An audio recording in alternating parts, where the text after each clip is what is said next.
ପୁରୀରେ ଆନ୍ତର୍ଜାତୀୟ ବିମାନବନ୍ଦର ନିର୍ମାଣ କାମ ଷ୍ଟେଜ୍ 1ରେ ଚାଲିଛି।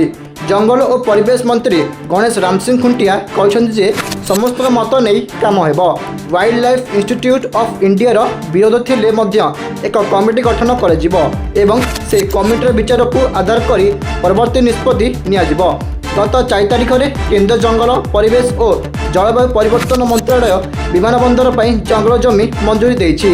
ପୁରୀ ଜଙ୍ଗଲ ବିଭାଗ ଅଧୀନରେ ଥିବା ପ୍ରାୟ 37.887 ହେକ୍ଟର ଜଙ୍ଗଲ ଜମିକୁ ଏଥିପାଇଁ ବ୍ୟବହାର କରାଯିବ। 2025ରେ ବେସାମରିକ ବିମାନ ଚଳାଚଳ ମନ୍ତ୍ରାଳୟ ଏବଂ କେନ୍ଦ୍ରମନ୍ତ୍ରୀ ରାମମୋହନ ନାଇଡୁ ନୀତିଗତ ଅନୁମୋଦନ ଦେଇଥିଲେ।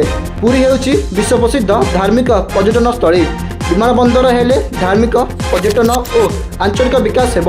ଭାରତର ପ୍ରମୁଖ ମହାନଗର ସହ ସିଧାସଳଖ ଭାବେ ବିମାନ ସେବା ଯୋଗାଣ ହେବ। ସମୁଦାୟ 5,631 କୋଟି ଟଙ୍କା ଖର୍ଚ୍ଚ ହେବ ବୋଲି ଅଟକଳ କରାଯାଇଛି। ପ୍ରଥମ ପର୍ଯ୍ୟାୟରେ 22 କୋଟି ଟଙ୍କା ଖର୍ଚ୍ଚ କରାଯିବ ବୋଲି କୁହାଯାଇଛି।